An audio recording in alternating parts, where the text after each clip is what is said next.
Overwatch was a global phenomenon at the time of its release in 2016 and for many years following. Its characters were extremely recognizable, gameplay was electric, and it drew some pretty insane interest in its competitive tournaments. So that begs the question, what happened?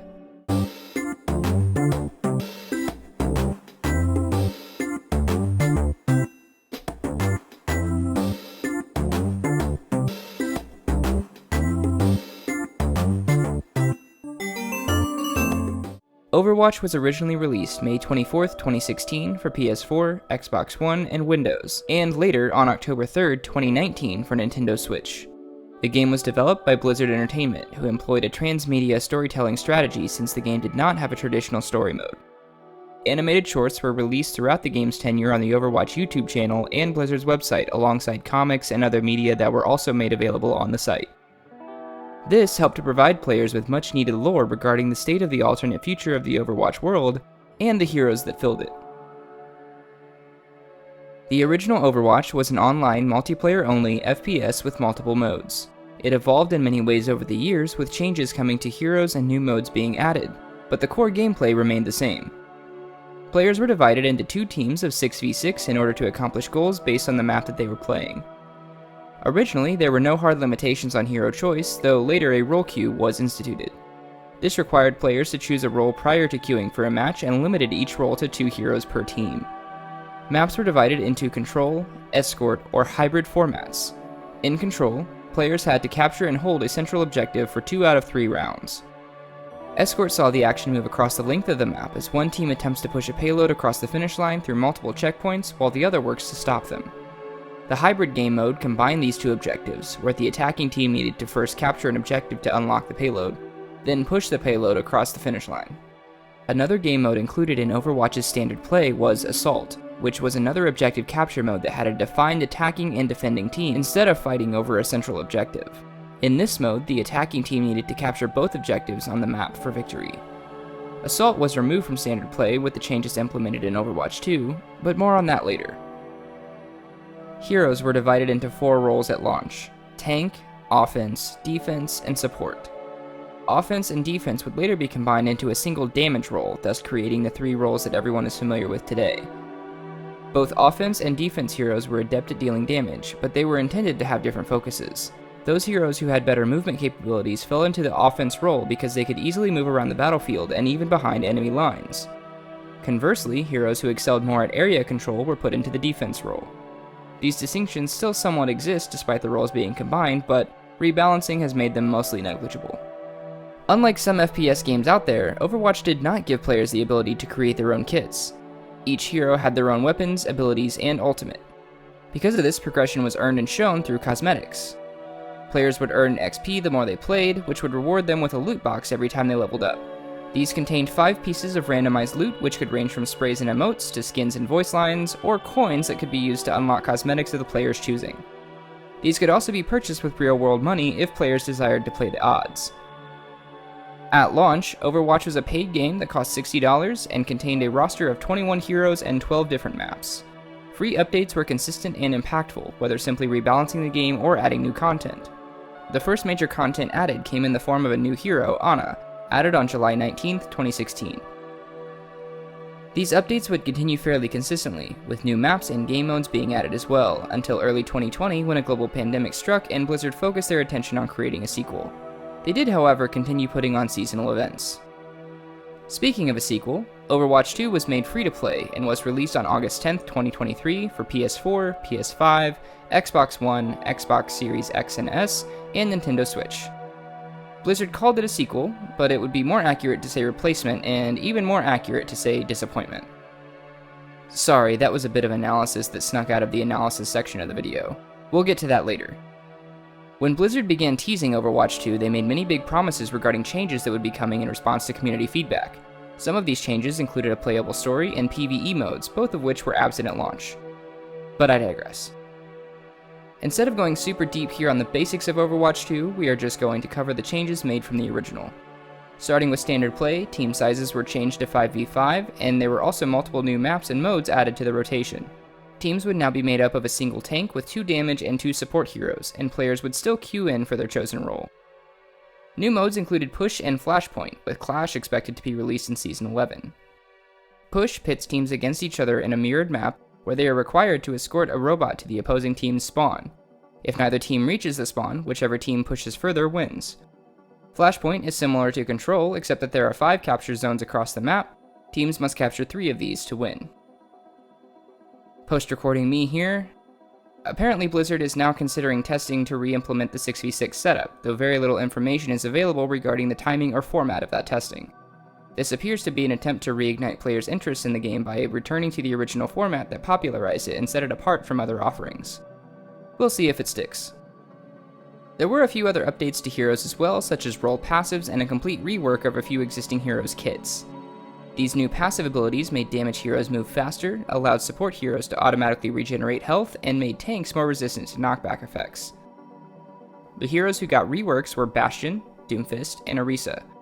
All 3 had multiple major changes made to their weapons and abilities, and Doomfist was even reclassified from a damage hero to a tank. Like Overwatch 1, new heroes have also been added. This is now happening on a more consistent schedule, with a new hero being added every even-numbered season. Another major change came in the form of the dreaded Battle Pass, and I'm not even going to apologize for that bit of premature bitching. It's a bad model. Anyway, loot boxes were replaced by the Battle Pass, which now resets every season. For reference, at the time of writing, we are currently just beginning Season 11. Each of these seasons are 8 or 9 weeks long, and new cosmetics are now unlocked by completing each level. Players can access some tiers of the Battle Pass for free, while accessing all content is paywalled behind real-world cash or in-game currency for those players who have accumulated enough. Of course, players must also play the game to progress through the tiers unless they wish to pay even more to unlock them. Reddit user Dark Penfold did some math on that subject and came to the conclusion that completing the Battle Pass organically would require about 2.5 hours of play each day, assuming players were also able to complete every daily and weekly challenge. Is this feasible? Yeah. Is it a huge commitment for digital cosmetics? Also yeah. Is every person who purchases the Battle Pass going to be able to complete it? No. And that's the point. In its heyday, Overwatch was an absolute juggernaut. It had one of the most insanely popular and successful competitive leagues in all of esports. This was all despite not even being originally developed with esports in mind. Basically, Blizzard had discovered a goldmine. Overwatch was a hit with both casual and competitive players, and even those who preferred to just watch the esports matches. Heroes were recognizable even to those who didn't play. It became a ubiquitous part of gaming culture. Competitive esports in Overwatch have taken many forms over the years, from South Korea's Apex League to the official Overwatch World Cup and Overwatch League sponsored by Blizzard.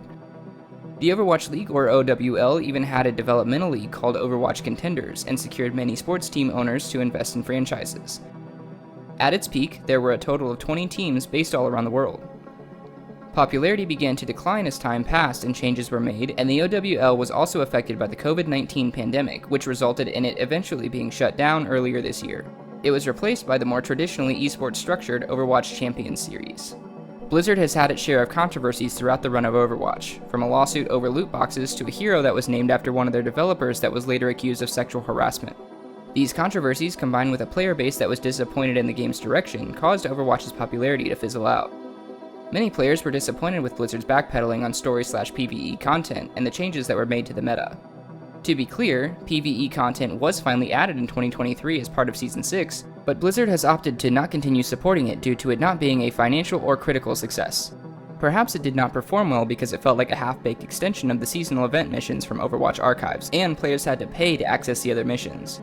But there I go analyzing again. We'll get to that part. When Overwatch 2 was first announced, Blizzard previewed a long-awaited story mode that would allow players to upgrade heroes' abilities and would include new enemies and lore. This idea was a hit, though Blizzard ended up focusing their resources on PvP development instead. Ironically, this decision was made while virtually all resources had been redirected away from supporting Overwatch 1, meaning that the original game got almost no new content for the better part of 3 years. To be fair, there was a pandemic in the middle of all of that as well, but Overwatch 2 had a small army working on it before the developer layoffs. Cutting the story content was a decision. By the numbers, Overwatch had 40 million players worldwide as of May 2018 and peaked at over 430,000 viewers for its esports matches that same year. while Overwatch 2 is currently hovering between 20 to 25 million monthly players and has peaked at just over 125,000 viewers for esports matches. As for review scores, Overwatch to this day holds a 91 on Metacritic, though it has faced some review bombs from users due to the state of Overwatch 2. That said, Overwatch 2 is sitting at a 79 with a 1.6 user score. Again, there have been a lot of review bombs from upset players, but still this illustrates how far it has fallen. Alright, here goes. Obviously I have a lot of opinions on this topic. I absolutely loved Overwatch when it came out and played it consistently for years, but I barely touch it anymore. Part of me is bitter about not getting actual story content, yeah, but it is just so vastly different now from the way it used to be. And in my opinion, the biggest factor in that is the switch to the free-to-play model. It is cool that the game is now more accessible to players, absolutely, but progression now feels like a grind. I'm not saying that loot boxes weren't predatory. There's a reason Blizzard got sued over them. We can have a separate, very long conversation sometime about how loot boxes in games encourage gambling, but that's no longer the issue. Battle passes are basically subscriptions. Back in the day, anyone who played World of Warcraft, or Star Wars The Old Republic, or Adventure Quest, or any other game with some form of membership, paid a fee to access the full game. Maybe you still do this today. If that's you, go off. But the point is, those types of games were generally free to play up to a point, with the membership subscription unlocking the remainder of the content for you. The Battle Pass works somewhat similarly in that you can access some of the content for free while the rest is locked behind a paywall, but the difference here is that both the free and the paid content disappear after the season is over. Sure, a skin you missed out on may come back around in the shop later, but then you have to buy it separately even though you already purchased the Battle Pass for the season in which it was introduced. You just didn't reach the level needed within the time limit. So the Battle Pass is a subscription with a time limit. And for anyone who wants to ensure they are getting their money's worth and show off the hottest cosmetic items, they have to keep playing the game. It's quite literally a trap, and a nefarious one at that. It's why so many things, especially in the realm of software, are moving towards subscription-based models these days. These companies have figured out how to ensure a constant revenue stream from you with little to no regard for what you are actually getting out of the product. Of course, paying for a subscription on a product also means that you don't actually own it and are effectively just leasing it for an undefined term. But again, that is a longer conversation for another time. I mentioned earlier that it might be more accurate to call Overwatch 2 a replacement rather than a sequel, because of course it did replace the original Overwatch. You can't play it now even if you want to, and personally I would much rather go back to the original. But the confusing thing is that Overwatch 2 didn't even implement a change that was large enough to make it really feel like a sequel. That's why a lot of people affectionately refer to it as Overwatch 1.5. It took the formula, did a little Frankenstein on it, and kept it moving. The thing about all of this that is absolutely insane to me is that Blizzard spent so long with nearly all of their resources focused on this game and still barely added anything of note. Don't get me wrong, the new modes are fun and I'm not at all trying to downplay the work that went into their creation, but fuck! They refuse to even follow through with some of their biggest selling points for a sequel. You can't help but feel a little cheated, like they pulled the old bait and switch. Overwatch as a franchise has turned out to be such a disappointment. It had so much potential, and for a short time we got to see it living up to some of that, but Blizzard fumbled it. Hard. One of my inspirations for this video was a Tumblr post by user Cyberbun, who I think said it best. Tracer's ass was one of the most well-known video game characters in history, and in a couple years it was all gone. All the brand recognition you could ever want was there. It was a cultural phenomenon. Now, due to what can best be described as short-sighted greed and refusal to correct missteps, it is a shadow of what it once was. Personally, I still pick it up from time to time, but mainly only play in custom lobbies. The charm is gone. I'm not sure if Icarus is the right comparison to draw here, but it did certainly fall. There is plenty more to be said here about different specifics, but I really don't want this video to be over an hour long, so I'll just leave it at this. Overwatch was huge and impactful. It did a lot of things right and provided representation for so many, though ironically Blizzard faced yet another controversy over its diversity chart. But it was mishandled by executives who chose profit over everything, and as a result it will never live up to what it could have been. Overwatch was shut down for a reason. Let me know if you have any differing opinions or if you have any suggestions of other media I should cover. Just don't start a fight in my comments. Please like the video if you enjoyed and join the family if you want to see more nerdy shit. You know, the world could always use more heroes. Remember, love recklessly. Start with yourself.